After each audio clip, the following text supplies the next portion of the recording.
을 시작하도록 하겠습니다. 함께 기도합니다.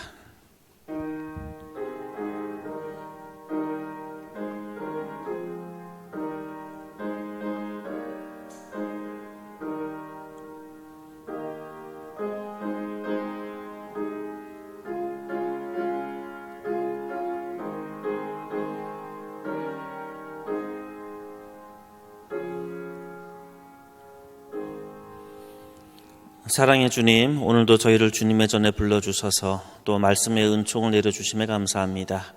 오늘도 주의 말씀을 마음에 심고 주의 말씀대로 살아가는 주님의 제자들 될 수 있도록 인도하여 주옵소서. 예수님의 이름으로 기도합니다. 아멘. 오늘 우리에게 주신 하나님의 말씀 사무엘상 21장 1절부터 9절까지 말씀입니다. 사무엘상 21장 1절부터 9절까지의 말씀을 한 절씩 교독하도록 하겠습니다. 1절의 말씀 제가 먼저 읽습니다. 다윗이 노베 가서 제사장 아히멜렉에게 이르니 아히멜렉이 떨며 다윗을 영접하여 그에게 이르되 어찌하여 내가 홀로 있고 함께하는 자가 아무도 없느냐 하니 다윗이 제사장 아히멜렉에게 이르되 왕이 내게 이를 명하였고 이르시기를 내가 너를 보내는 것과 내게 명령한 일은 아무것도 사람에게 알리지 말라 하시기로 내가 나의 소년들을 이러이러한 곳으로 오라고 말하였나이다. 이제 당신의 수중에 무엇이 있나이까? 떡 5덩이나 무엇이나 있는 대로 내 손에 주소서 하니 제사장이 다윗에게 대답하여 이르되 보통 떡은 내 수중에 없으나 거룩한 떡은 있나니 그 소년들이 여자를 가까이만 하지 아니하였으면 주리라 하는지라. 다윗이 제사장에게 대답하여 이르되 우리가 참으로 3일 동안이나 여자를 가까이 하지 아니하였나이다.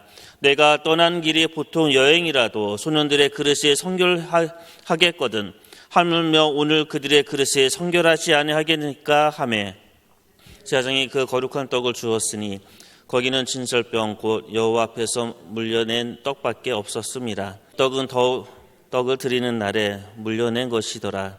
그날에 사울의 신하 한 사람이 여호와 앞에 머물러 있었는데 그는 도액이라 이름하는 에돔 사람이요 사울의 목자장이었더라. 다윗이 아히멜렉에게 이르되 여기 당신의 수중에 창이나 칼이 없나이까?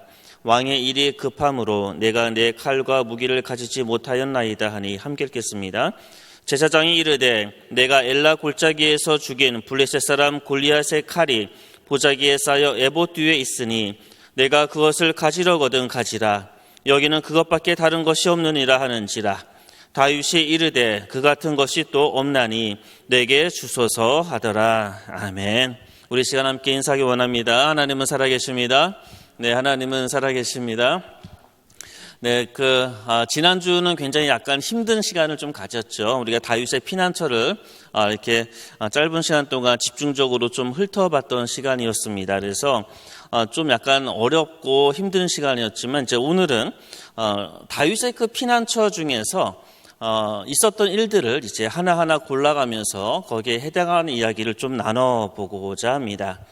오늘은 무엇보다 노베에서 일어났던 일에 대한 이야기를 함께 좀 다루고 싶어요.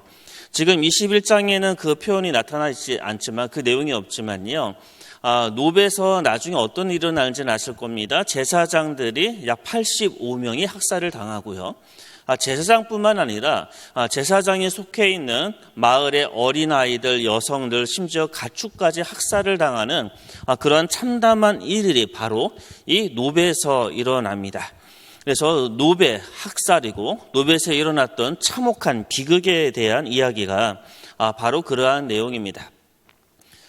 이 이야기를 이제 묵상을 하면서 이 말씀을 어떻게 나누면 좋을까? 참 고민이 좀 많이 되더라고요. 이스라엘의 역사 안에서요, 이렇게 참혹했던 학살이 있었을까 할 정도로, 심지어 그 당시 종교 지도자 85명을, 지금 노비라는 곳은요, 바로 하나님의 성막이 있었던 겁니다. 언약궤가 있었던 곳이거든요. 그곳에서 섬겼던 제사장들을 다 죽이고 그들의 가족까지도 완벽하게 다 죽이는 이러한 엄청난 학살의 사건이 이스라엘 역사 안에서 과연 있었을까? 의문점이 듭니다. 그리고 이렇게 철저하게 제사장을 죽였던 어떻게 보면 유일한 사건이기도 합니다. 그런데 이러한 비극이 어떻게 일어날 수 있었을까? 그리고 사실 이런 비극은 지금도 일어나고 있잖아요. 우크라이나에서도 일어나고 있고 또 우리나라 안에서도 과거 광주에서 그러한 학살들이 일어났었고 또 제주도에서 그런 또 학살이 또 일어나기도 했습니다. 우리나라 곳곳에서 많은 학살들이 있었고 세계 역사 안에서도 이런 엄청난 비극들이 있었는데 이것을 어떻게 이해하면 좋을까? 그러다가 오늘 함께 읽었던 말씀에 나와 있는 이 학살의 현장에 있었던 사람들을 좀 살펴봄을 통해서 이런 일 때문에 이런 역사들 때문에 이러한 비극이 일어날 수밖에 없었겠구나, 그런 것들을 한번 이 시간에 좀 함께 이야기를 나누고자 합니다. 먼저 프린터를 보게 되시면 처음 한 인물, 아주 평범한 얼굴을 하고 있는 아이히만이라는 사람의 사진을 제가 거기다 올려놨습니다.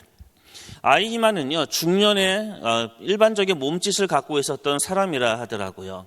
아주 근면했었고요. 아주 성실했던 사람입니다.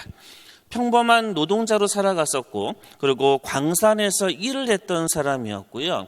가족에 대한 책임감이 무척이나 많아서 먹고 살기 위해서 나중에 이제 나치 당에 가입을 하게 됐던 사람이 아이히만입니다. 그리고 혹시 아이히만에 대해서 한 번쯤은 지나가다가 TV로 또는 여러 가지 매체를 통해서 아니면 책을 통해서 글을 통해서 한 번쯤은 접해 보셨을 수도 있을 것 같습니다. 지극히 평범했던 사람, 이 지극히 평범했던 사람이 어떻게 변했냐면요, 2차 대전 시대 때 그 유대인의 학살 사건, 홀로코스트라는 사건을 우리는 다 알고 있을 것입니다.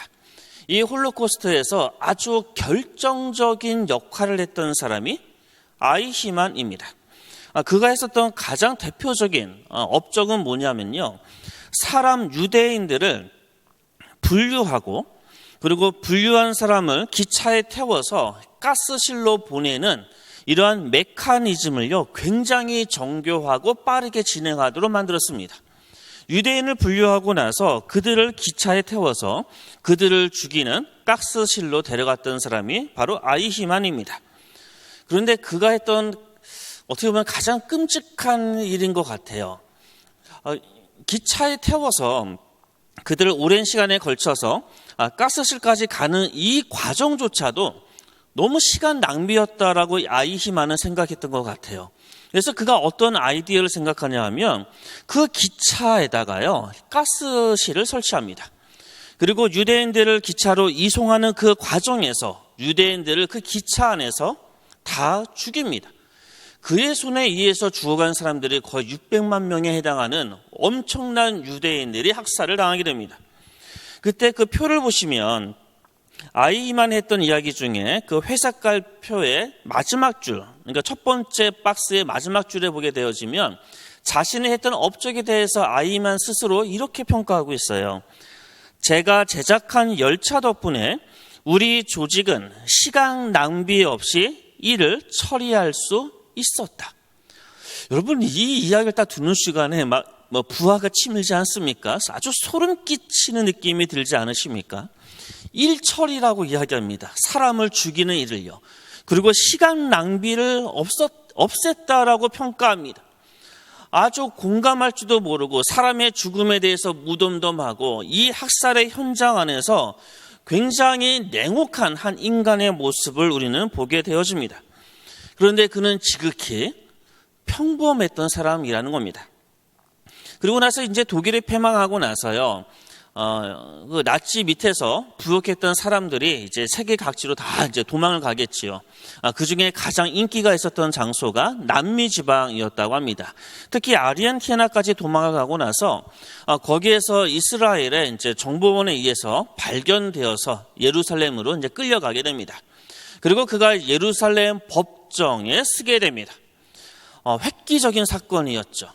유대인 학살의 1등 공신이라고 할 수 있는 아이히만을 바로 그 학살의 현장에 데려가서 예루살렘의 법정에 세우는 겁니다. 요즘의 말로 이야기한다면 이런 표현을 하고 비슷할 거예요. 전두환이 우리나라 광주 안에서의 학살 사건을 이뤘습니다. 사람에 대한 평가가 어떠하든지 우리는 기본적으로 하나님의 형상대로 지음 받았다라고 고백하는 사람이라면 전두환이 광주에서 했던 학살의 사건은 악한 일입니다. 이것을 거부하시면 안 돼요. 이건 악한 일이에요. 그런데 그 전두환을요, 광주에 데려가서 광주의 법정에 세우지요. 그래서 우리 뉴스에서 한 번쯤은 봤을 것입니다. 그러니까 그런 일을 지금 하고 있는 겁니다. 아이히만을 예루살렘 법정에 세웠어요. 그리고 생방송으로 약 37개의 나라에 그것을 방송합니다. 그러면 이제 사람들은 그 방송을 보면서 기대를 했겠죠. 도대체 어떻게 못된 놈이, 어떻게 이렇게 악한 사람이 있을 수 있느냐. 그리고 아이히만이 등장할 때 사람들은 상상했을 것입니다. 마치 머리에 뿔이 난 것처럼 가장 악한 모습을 하고 있는 인물을 생각을 했을 거예요.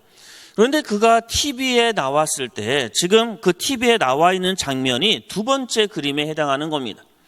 사람들이 충격에 빠지게 됩니다. 왜 그러냐 하면요, 너무나 평범한 모습이기 때문에 그래요. 너무나 평범한 중년의 모습으로 머리가 빠져 있고 약간 초췌하며 그리고 아주 지극히 평범한 모습을 보여주고 있는 이 모습 때문에 많은 사람들이 충격에 빠졌습니다. 그리고 더욱더 충격에 빠지는 것은 그 다음에 이 사람이 했던 이야기입니다. 두 번째 박스에 보면 아이히만이 했던 두 번째 이야기가 있습니다. 그는 이렇게 주장을 했어요. 나는 무죄입니다. 나는 신 앞에서는 유죄라고 느끼지만 법 앞에서는 죄가 없습니다. 나는 단지 공무원이었습니다. 시키는 대로 했을 뿐입니다. 이것이 아이히만이 실제로 그 재판에서 했던 이야기입니다. 이것은 굉장히 충격적이었어요. 이러한 모든 상황을 보고 지극히 평범한 사람이 어떻게 이렇게 악한 일을 할 수 있을까? 여러분, 독일인을 실제로 만나보신 적 있으신가요? 혹시 기회가 돼서 독일인을 실제로 만나면요, 굉장히 친절합니다. 일본 사람들 만나보신 적 있으신가요? 일본 사람들을 개인적으로 만나면 어떻지요? 굉장히 친절해요. 법도 잘 지키고요. 그런데 어떻게 일본 사람들은 우리나라에서 그런 학살을 일으켰고, 유대인들 아주 친절하고 특히 외국인에게 굉장히 친절합니다. 유대인들의 많은 부분이요. 어떻게 이렇게 악한 홀로코스트라는 이 끔찍한 학살을 어떻게 할 수 있었을까? 이것이 이제 많은 지성인들한테, 많은 사람들한테 고민과 이상한 해결하지 못하는 하나의 문제가 되어졌어요. 그래서 그것을 연구했던 이제 한나 아렌트라는 굉장히 유명한 정치학자가 있습니다.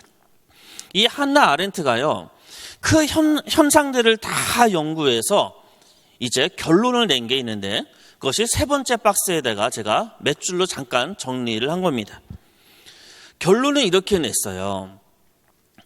왜 그러냐 하면 스스로 생각하지 못하기 때문에, 그러니까 생각하지 않는 삶을 살기 때문에, 다른 말로 표현한다면 무사유 때문에. 우리는 무소유는 좋다고 이야기하지만 무사유입니다. 생각 없이 살기 때문에 그렇다라고 결론을 내립니다. 여러분, 이 말씀이라기보다 이 글에 도전을 받기를 소원합니다. 생각 없이 살기 때문에 스스로 생각하지 않으면 누구나 악인이 될 수 있다는 겁니다. 이게 결론이었어요. 그러니까 지금 이 아이히만은요, 스스로 생각할 줄 알았어야 돼요. 이것이 악한 일이구나. 사람을 죽인다는 것, 인종을 청소한다는 것, 이건 정말 악하고 사탄이 하는 일이구나라고 이것을 생각하고 깨달았어야 되는데, 생각 없이 나는 공무원입니다. 시키는 대로 했습니다. 전혀 사유하지 않았던 이 아이히만의 이 모습이 바로 엄청난 학살을 이끌었던 겁니다. 그리고 이것은 아이히만뿐만 아니라 그 당시 2차 대전 시대 때 대부분의 보통 사람들, 독일인들의 모습이었던 겁니다.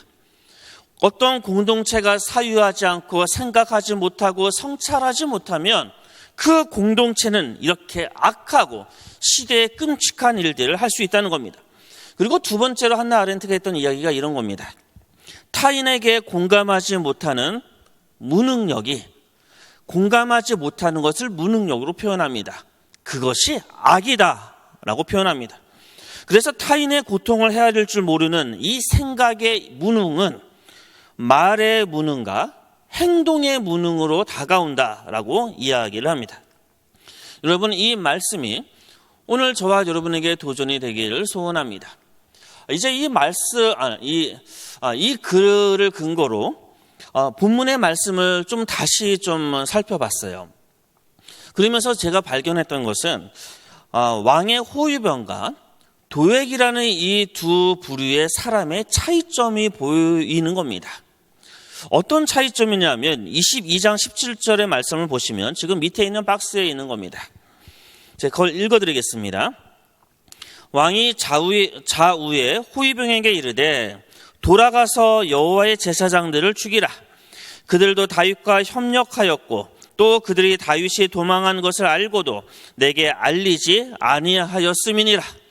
지금 왕이 자신의 좌우에 있었던 호위병, 그러니까 어떻게 보면 친위 되겠죠, 한테 이야기하는 겁니다. 가서 제사장들을 다 죽이라라고 이야기합니다. 근데 이 이야기를 도액에게도 똑같이 했어요. 22장 18절에 보면 다시 박스를 읽어드리겠습니다. 왕이 도액에게 이르되 너는 돌아가서 제사장들을 죽이라. 똑같은 명령을 합니다. 사울은 지금 똑같은 명령을 했던 거예요. 제사장을 죽이라. 그런데 그것에 대한 사람의 반응은 두 가지로 나타납니다. 호위병이나 도액이나 둘 다 사울의 신하입니다. 어떻게 보면 사울의 아주 근처에 있었던 신하였던 것 같습니다. 그런데 호위병은 어떻게 하죠?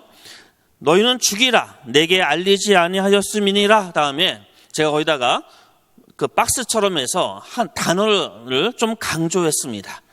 하나, 그러나라는 겁니다. 죽이라라고 명령했지만 호위병 등은 그러나 하나 여호와의 제사장 죽이기를 싫어했다.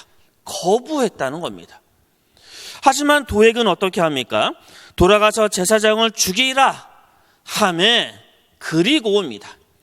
그리고 나서 죽입니다. 85명이나 죽이죠. 그리고 제일 밑줄을 보게 되어지면 노베 남녀와 아이들과 젖먹는 자들과 소의 나귀와 양을 칼로 쳤다라고 이야기 나옵니다. 사울의 똑같은 명령에 그것에 대한 반응은 두 가지였습니다. 호위병의 반응은요, 거부합니다. 아까 이야기했던 한나 아렌트의 말로 표현한다면 호위병은요, 생각할 줄 알았던 사람입니다. 옳은 것이 무엇인지, 정의로움이 무엇인지, 하나님의 형상대로 지음받은, 그리고 무엇보다 기름받은 제사장의 존재가 무엇인지, 그리고 하나님이 얼마나 두려운지 생각할 줄 알았던 사람입니다. 하지만 도액은 어떻습니까? 생각할 줄 몰랐던 사람입니다. 지금 도액은 단순하게 뭘 하고 싶습니까? 입신양면하고 싶은 거예요. 왕 옆에서 잘 보이기만 원하는 겁니다. 그래서 부당하고 부정의하고 전혀 말도 안 되는 이 학살의 현장에, 이 학살에 대한 이 명령에 도액은 어떠한 생각도 하지 않고 그것을 순종하고 따릅니다. 바로 이러한 두 가지의 결정적인 차이가 끝내 도액이란 이 지역에 이스라엘 역사에서 유일무이한 아주 끔찍한 그런 학살과 비극을 만들어냈다는 것입니다. 사랑하는 성도 여러분, 우리는 그리스도인으로 살아갈 때 어떻게 살아가야 될까요? 그 한나 아렌트의 글을 보게 되어지면 이런 글도 있어요. 순종적인 사람들이 나쁜 짓도 잘 순종한다. 이거 동의하십니까? 순종적인 사람들이 나쁜 짓도 더 잘 순종한다. 이게 되게 고민이 되더라고요. 사실 제가 교회 현장에서 만나는 대부분의 성도님들은요, 너무나 착하세요. 물론 그 중에는 잘 맞지도 않는 분이 있지요. 또는 괴롭히는 분도 있을 테고요. 어떻게 저런 신앙생활을 하냐라고 도대체 이해되지 않는 분도 있겠지만 대부분의 90% 이상, 심지어 95%에서 99%까지는요. 대부분 너무 착하세요. 대부분은 너무나 순종적이세요. 그런데 제가 이런 이야기를 자주 드리지요. 왜 한국교회를 향해서 2000년의 교회 역사 속에서 이렇게 빠른 시간 안에 가장 많이 타락했던 교회는 한국교회가 유일하다, 이런 비판을 받고 있다라고 여러 번 말씀을 드렸습니다. 이 이야기는 사실 송봉호 교수님이라는 분이 했던 이야기입니다. 그리고 우리나라에 왔던 많은 선교사들과 지도자들이 한국교회를 평가할 때 이렇게 많이 평가해요. 참 돈을 좋아하는 교회다, 참 음란한 교회다, 이런 평가를 합니다. 우리 스스로 하는 평가가 아니라 외국의 종교 지도자들이 한국에 와서 부흥 집회를 한번 하고 나가면 그런 이야기를 한다는 거예요. 그런데 제가 만나는 성도들은 너무 착하거든요. 도대체 이 차이점을 우리는 어떻게 이해할 수 있을까? 저는 지금 이 한나 아렌트와 이 아이히만의 이야기를 통해서 우리는 그 단초를 발견할 수 있을 것 같아요. 그리고 노베 이 비극의 현장 속에 호위병과 도액의 이야기를 통해서 우리는 그 차이점이 무엇인가, 어디서 이런 일이 일어나는가, 우리는 단초를 알 수가 있을 것 같습니다. 그것은요, 성도들이 너무 생각하지 않는다는 겁니다. 비판적 사고가 없다는 겁니다. 자아 성찰적인 그런 사고가 없다는 겁니다. 저희 담임 목사님이 전에 이런 얘기 하시더라고요. 그 담임 목사님과 이렇게 대화를 할 때 그런 얘기를 했었거든요. 왜 이럴까? 왜 기도도 많이 하고 열심히 예배도 드리는데 왜 그렇게 타락을 할까? 명성교회가 세습을 하잖아요. 명성교회가 한국교회에서 특별 새벽기도회, 새벽기도회 부흥을 일으켰던 데가 명성교회입니다. 얼마나 많은 사람들의 기도의 열정을 회복했던 것이 그곳입니다. 그런데 왜 그 교회 중앙에는요, 그 명성교회 김삼화 목사를 마치 우상처럼 이야기하는 등신대와 그분의 이렇게 생애를 만드는 것이 그 성전 중앙에 있어요. 그리고 왜 그런 일들이 일어납니까? 그렇게 기도도 많이 하고 순종적인 사람들인데, 새벽 기도에서 1시간, 2시간 동안 열심히 기도하는 사람들인데 왜 그런 일들이 일어날까? 그때 담임 목사님 이런 얘기를 하시더라고요. 자아 성찰적 기도가 부족하다. 100% 공감을 합니다. 여러분, 우리가 기도를 할 때 기도를 오래 하는 게 중요할까요? 어떻게 생각하십니까? 앉아서 기도를 1시간, 2시간, 물론 그것도 중요하지요. 근데 저는 기도의 시간보다 더 중요한 것은 기도의 내용이라고 생각을 합니다. 그리고 기도의 질이라고 생각을 합니다. 진짜 우리가 깊은 기도에 들어갔을 때 그 기도는 반드시 자아 성찰적 기도가 되어야 된다는 겁니다. 그리고 기도는요, 일방적인 하나님께 요청하는 그냥 우리의 욕구를 이야기하는 것이 다 기도가 아닙니다. 제가 새벽 기도에도 이런 이야기를 종종 합니다. 자아 성찰적 기도, 생각할 줄 아는 기도, 그것이 우리에게 너무나 필요한 것은 아닌가.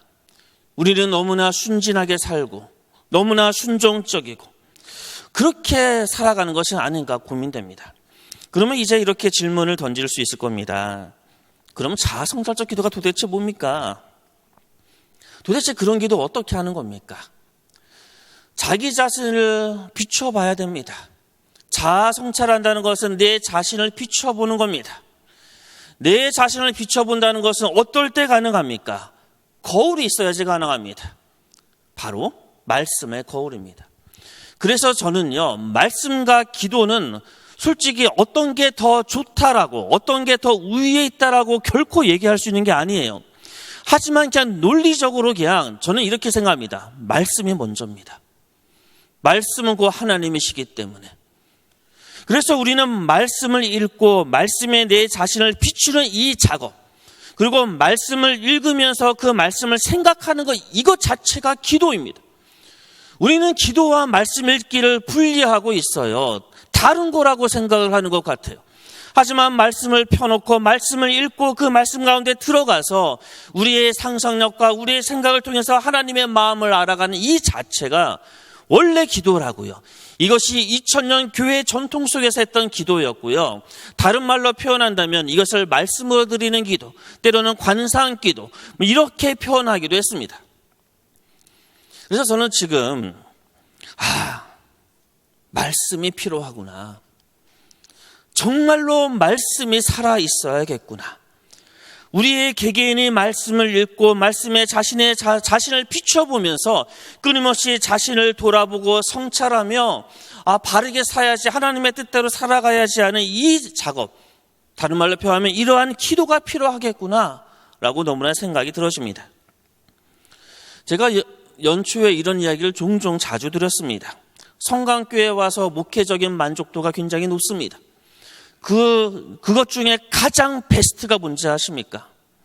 그것은요, 우리 안에 지금 말씀 공동체가 형성되고 있다는 겁니다. 그래서 우리는 전반기 때 느헤미야를 통해서 CBSI라는 그러한 그 폼을 통해서, 그 형식을 통해서 우리는 말씀 나눔을 했습니다.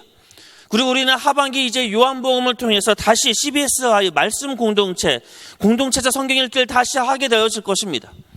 여러분, 이게 여러분이 생각하는 것 이상으로 너무나 교회의 본질적이고 가장 중요한 사역이라고 저는 너무나 생각합니다. 교회의 성도들이 같이 말씀을 읽고 그 말씀을 일주일마다 만나서 나누고, 이 말씀을 읽었더니 나는 이렇게 느꼈다고, 이 말씀이 나를 이렇게 변화시켰다고, 이 말씀이 나를 이렇게 감동시키고 나로 하여금 이런 마음을 품게 했다라고 이야기 나누는 것, 이게 교회의 본질이고 가장 중요한 것이라는 겁니다. 그래서 사랑하는 성도 여러분, 하반기 때 시작되어지는 CBSI 결코 포기하지 마십시오. 이유를 대지 마십시오. 너무 바쁘다, 시간이 없다, 만나는 공동체의 삶이 마음에 들지 않는다, 그럼 바꿔드릴게요. 그런 이유 대지 마시고 말씀을 함께 읽고 말씀에 자신을 비추고 대화 나누는 이 시간 절대 포기하지 마십시오. 이것은 우리로 하여금 자아 성찰적인 기도를 하게 하는 우리의 가장 기본이고, 이것은 우리로 하여금 교회의 공동체가 가장 건강하게 나갈 수 있는 방법이기 때문에 그렇습니다. 이것을 포기하면 그럼 무엇을 할 수 있습니까? 예배 때마다 듣는 설교, 20분, 30분짜리 설교를 듣고 아무 생각 없이 아멘, 아멘 하면서 교회 생활을 하시겠습니까? 그러다가 교회 세습이나 하고 사회 치탄이나 받고 500억을 받는다고 불법을 행하면서 정강원이 있는 그 교회들처럼 그렇게 사회에 불법을 행하면서 손가락질 받고 그런 공동체가 되겠습니까? 말씀을 듣고 예배 때 아멘하는 거 중요하지요. 하지만 말씀을 함께 읽고 함께 연구하고 말씀을 나누는 것, 이것은 결코 포기할 수 없는 것이라는 겁니다. 그래서 간곡히 다시 부탁을 드립니다. 물론 이 이야기를 많은 성도님들이 들으시면 좋겠는데 사실 많이 듣지는 못하지요. 영상으로도 많이 듣지는 못하지만 너무나 가슴이 애탑니다. 여러분만이라도 제발 주변에 가서 우리 함께 말씀 좀 보자고. 우리 하반기 요한복음 다시 보는데, 여러분 요한복음 말씀이 얼마나 단지 아십니까? 얼마나 달콤한 말씀인지 아십니까? 이 말씀을 보면서 다시 우리 한번 우리를 돌이켜보자고, 말씀 가운데 우리의 공동체를 세워보자고, 이런 일들이 우리 안에 좀 제발 많이 일어나기를 소원합니다. 자, 이제 한 가지 예를 좀 들어볼게요. 그 4페이지 보시면 지난주에 표에 집어놨다가 지난주 너무나 아주 되게 힘든 지리교육을 우리 했었잖아요. 기억이 납니다. 저도 고등학교 시절에 지리교육을 하면 지리 시간이 참 재미없었다는 생각이 드는데요. 이게 다루지 못했던 내용이 이거였습니다. 예를 들어서 이겁니다. 그러면 그런 예가 무엇이냐?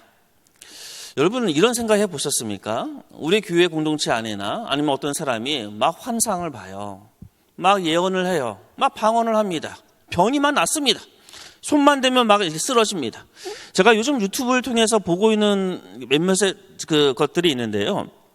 미국에서 하는 집회를 우연히 하나 봤어요. 몇 개를 보면 그 알고리즘에 의해서 그런 것들이 계속 소개되잖아요. 유튜브에요. 근데 거기에 어떤 거냐면 집회를 하는데 겉옷을 벗고 겉옷을 확 하니까 사람이 쫙 쓰러지고 막 이런 거 있잖아요. 막 그런 것을 봐요. 환상을 보고 귀신이 나가는 걸 봐요. 그걸 보고 여러분은 어떻게 생각하십니까? 100% 하나님의 역사구나 이렇게 생각하십니까? 그러면 우리는 그것이 100% 하나님의 역사인지 아닌지 어떻게 알 수 있습니까? 뭘 비춰보면 알 수 있다고요? 말씀이요. 그 대표적인 예가 지금 4페이지에 나와 있는 겁니다. 사울의 예언 현상이라고 제가 넣었는데요. 10장과 18장과 19장을 보게 되어지면요, 하나님의 영이 임하거나 하나님의 부르시는 악령이 임하거나 하나님의 영이 불렀을 때, 자, 가운데 보면 겉으로 보이는 모습이 똑같아요. 다 뭐하고 있지요? 다 예언합니다. 초자연적인 현상이라는 겁니다. 요즘 우리 공동체 안에 아니면 교회 안에서 표현한다면 다 방언한다는 말이고, 다 환상 본다는 말이고, 다 뭔가 종교적인 체험을 한다는 겁니다. 그런데 그 현상 자체만 집중하면 안 된다라고 성경이 우리에게 말해주고 있어요. 왜요? 10장에 보면 그 예언을 통해서 하나님의 영이 사울에게 임해서 그가 예언을 하고요. 어떤 일이 일어납니까? 새 마음을 품습니다. 그리고 왕으로서의 권위를 인정받게 됩니다. 하나님의 놀라운 역사였습니다. 그런데 18장에 보면 한 악령이 임해서 그가 똑같이 예언을 합니다. 그런데 그 다음에 어떤 행동을 합니까? 그 표를 보시면 다윗을 죽이기 위해서 2번이나 창을 던집니다. 세 번째 하나님의 영이 임해서 똑같이 예언을 합니다. 똑같이 예언하는데 그 다음에 행동은 어떻습니까? 옷을 벗고 누워 있습니다. 옷을 벗는다는 것은요, 신부와 신랑의 관계 안에서 그것은요, 그 결혼을 파혼한다는 의미예요. 옷을 벗는다는 거죠. 하나님께서 사울과의 관계를 파혼하겠다는 일종의 선언이었습니다. 그런데 똑같이 예언을 하고 있는 거예요. 자, 이런 말씀을 통해서 우리는 무엇을 알 수 있지요? 단순하게 예언 현상, 눈에 보이는 신비적이고 초자연적인 것에 집중하는 것이 아니라 우리는 그 이후에 나타나는 사울의 모습에 집중해야 된다는 겁니다. 사울이 어떻게 그 다음에 행동했는지. 그래서 우리 주님께서는 이렇게 이야기하지요. 4페이지 가장 마지막이에요. 거짓 선지자를 삼가라. 그들의 열매로 그들을 알지니 이러므로 그들의 열매로 그들을 알리라. 우리 주님의 말씀입니다. 아무리 신유의 은사가 있고 방언을 하고 환상을 보고 1시간 2시간 기도를 하고 모든 예배를 다 참석하고 11조를 많이 내고 헌금을 많이 낼지라도 우리 주님께서, 예수 그리스도께서 얘기한 겁니다. 그 열매를 보라고. 제발 겉에 보이는 거 보지 말라고. 여러분, 이 말씀이 진짜 예수님의 말씀으로 고백하고 계십니까? 정말 우리가 신앙하고 있고 우리의 구원자 예수 그리스도께서 하셨던 말씀인데 왜 이 말씀을 무시하고 우리는 눈에 보이는 것에 집중합니까? 우리 주님께서 얘기하잖아요. 열매로 보라고. 열매를 제발.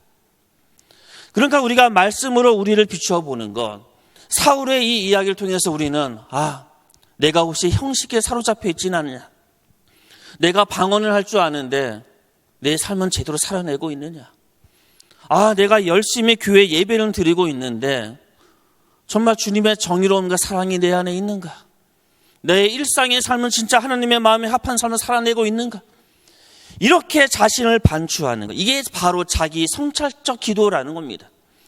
말씀에 자신을 비춰서 자신을 돌아보지 않으면 우리는 눈에 보이는 것에 집중하면서 불법을 저들어도 부끄러워하지 않고 교회를 사유화해도 결코 그것을 부끄러워하지 않는 그러한 어떻게 보면 뻔뻔한 그런 사람이 될 겁니다. 그런 사람, 바로 도액과 같은 사람입니다. 사랑하는 성도 여러분, 오늘 말씀을 통해서 우리는 우리 안에 일어나고 있는 모든 비극들, 그 안에 일어나고 있는 사람들의 모습들을 살펴보았습니다. 이제 두 번째 내용을 같이 좀 다루려고 합니다. 이 놉이라는 곳이요, 이제 2페이지입니다. 이 놉이라는 곳은 제목을 제가 이렇게 넣었어요. 가장 거룩한 장소가 비극의 장소가 되다. 이 놉이라는 곳은 성소가 있던 곳입니다. 지금 붉은색 표 가운데 보면 시내산부터 세겜, 길갈, 베델, 실로, 놉, 예루살렘 이렇게 쭉 써놓은 게 있습니다. 이게 성소가 이동했던 장소입니다. 그러니까 시내산에 성막이 지어지지요. 그리고 가나안 땅에 들어가서 처음에 세겜, 그다음에 길갈, 베델, 실로, 그다음에 놉, 그다음에 마지막에 예루살렘에 이제 성전이 지어지게 됩니다. 성소라는 말을 많이 들으셨을 거예요. 이게 좀 헷갈리실 것 같아가지고 그래도 우리가 성령 공부 시간이잖아요. 그래서 요거 한 번은 성소가 뭔지는 한번 정리해야겠다 생각에 이것을 준비했습니다. 먼저 성소가 뭐냐면요. 그 2페이지 밑에 보면 성막을 지금 밑에다가 그려놨습니다. 이 표는요, 되게 유명한 표예요. 그 성막의 실제 위치와 비율을 다 맞춰서 지금 그린 그림입니다. 물론 제가 그린 건 아니고요. 자, 그런데 거기에서 성소가 뭐냐 하면요, 왼쪽 위에 보면 금양단 촛대에 있는 여기가 성소라고 써져 있지요. 그리고 성소 왼쪽에 지성소가 있습니다. 그렇죠? 그래서 일반적으로 성소 그러면 바로 요 지성소 앞에 요걸 얘기합니다. 그런데 또 어느 경우에는요, 요 성소와 지성소를 포함한 전체를 또 성소라고도 얘기해요. 또 어떤 데에 보면요, 입구에서부터 이 성막 전체를 또 성소라고도 얘기합니다.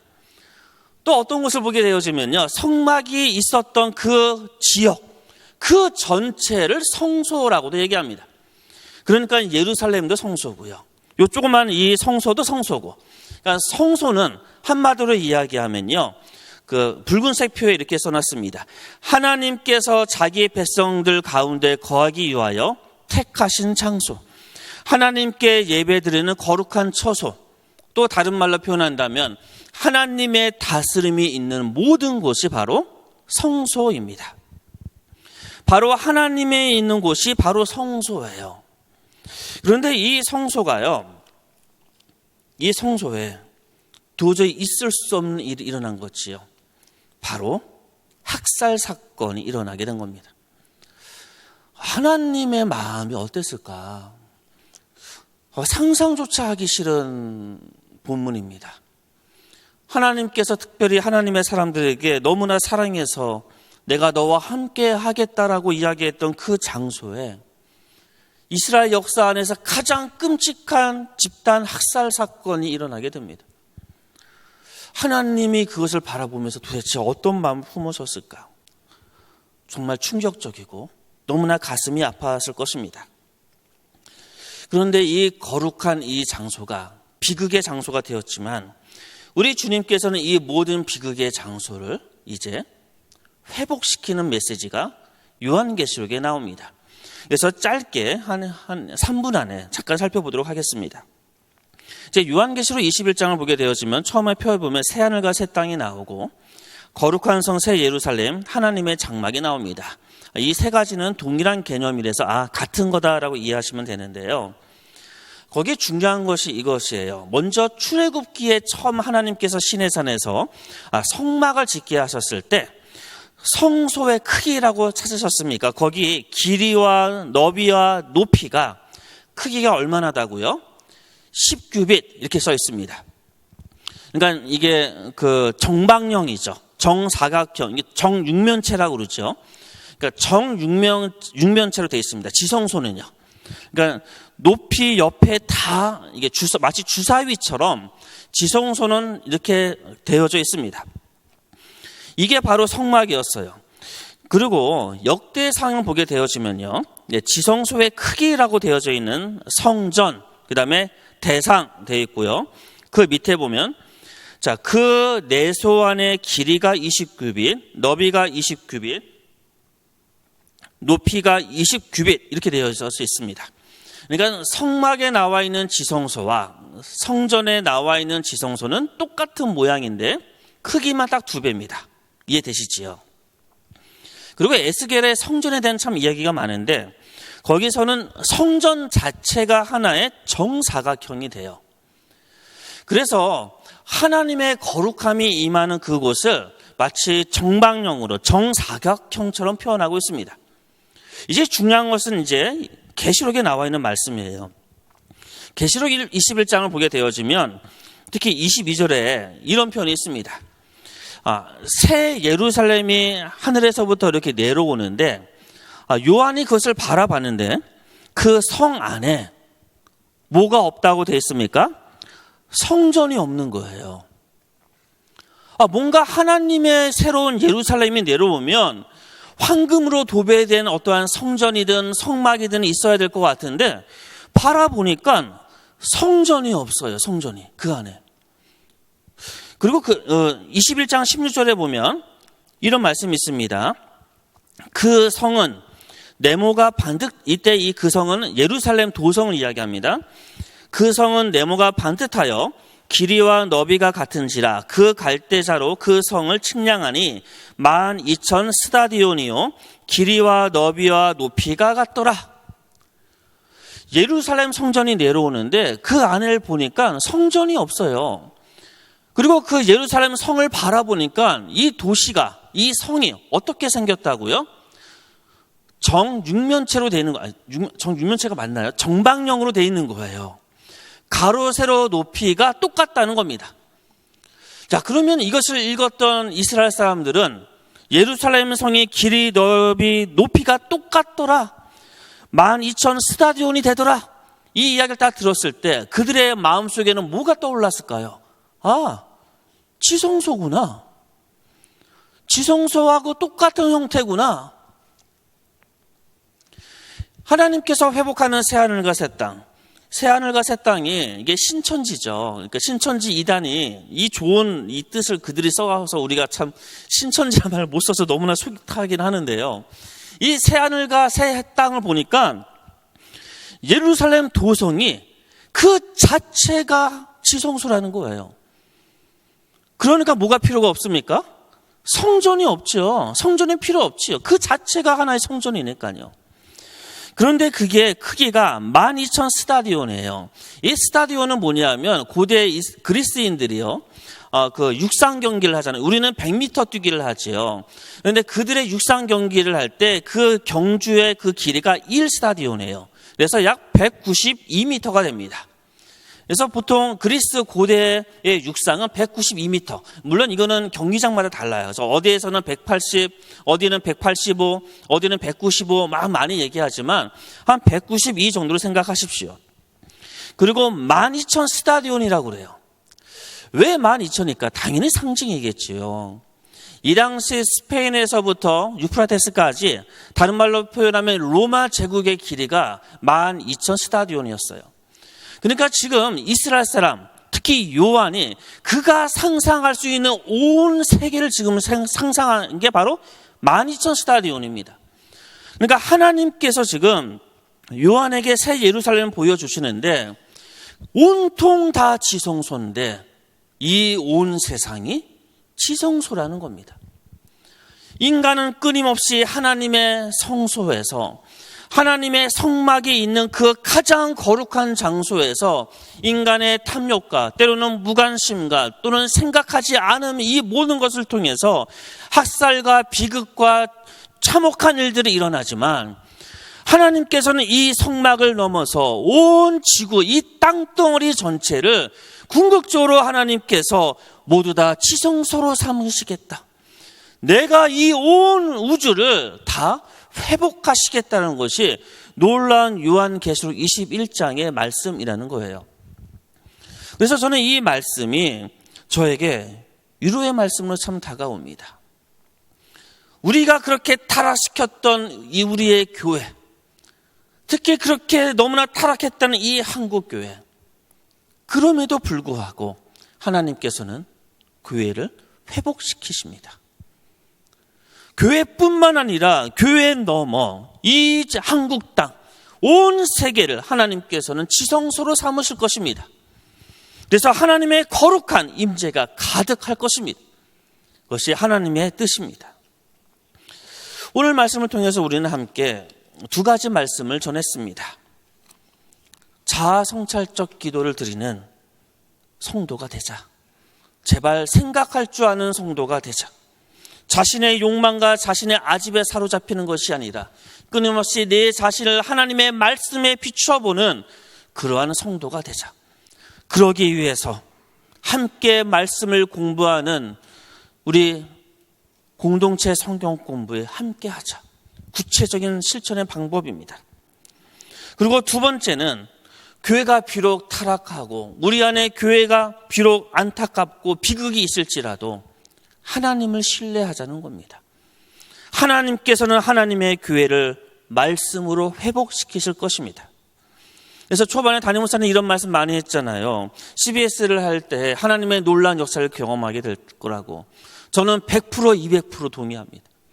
하나님의 말씀이 있는 곳에 하나님이 함께 하셔서 회복시키십니다. 말씀 성경 공부를 통해서 공동체가 함께 말씀을 함께 봄을 통해서 하나님께서 어떻게 우리 교회를 이끌어 나가실지, 우리 교회를 어떻게 하나님의 거룩한 임재 가운데 삼으실지, 그리고 성강교회가 하나님의 지성소로 어떻게 변화되어질지 기대하고 사모하고 그렇게 함께 나아가기를 소원합니다. 그래서 오늘의 말씀을 통해서 온전히 주님께서 우리와 함께하는 저와 여러분 성강교회 되기를 주님의 이름으로 축복합니다. 우리 시간 함께 기도하기를 원합니다. 한 가지 기도 제목을 갖고 함께 기도하겠습니다. 이제 우리는 하반기 CBSI 요한복음을 중심으로 한 성경 공부를 준비하고 있습니다. 여러분, 이 모임이 얼마나 교회의 본질적이고 중요한 모임인지 상상하는 것의 이상입니다.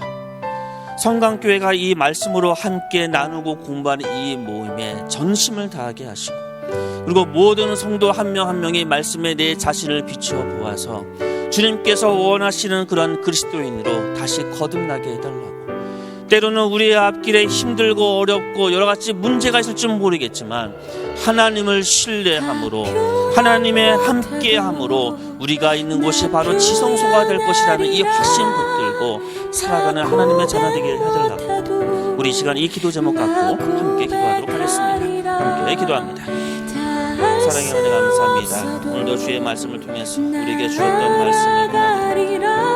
주님, 무엇보다 하나님의 말씀에 내 자신을 비추며 나를 성찰하며 주 앞에 나아가는 주님의 자녀가 될 수 있도록 인도하여 주옵소서.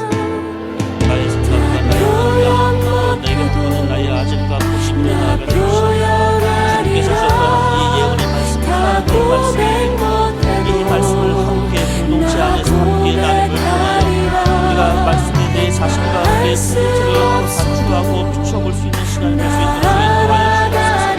때로는 그 과정 속에서 어렵고 힘들고 모든 것을 내려놓고 싶은 그 마음이 들지라도 하나님을 신뢰하고 하나님을 붙들고 나아가는 하나님의 자녀, 그 사랑 얼마나 아름다운지, 그 사랑 얼마나 날 부욕해 하는지, 그 사랑 얼마나 그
기억하게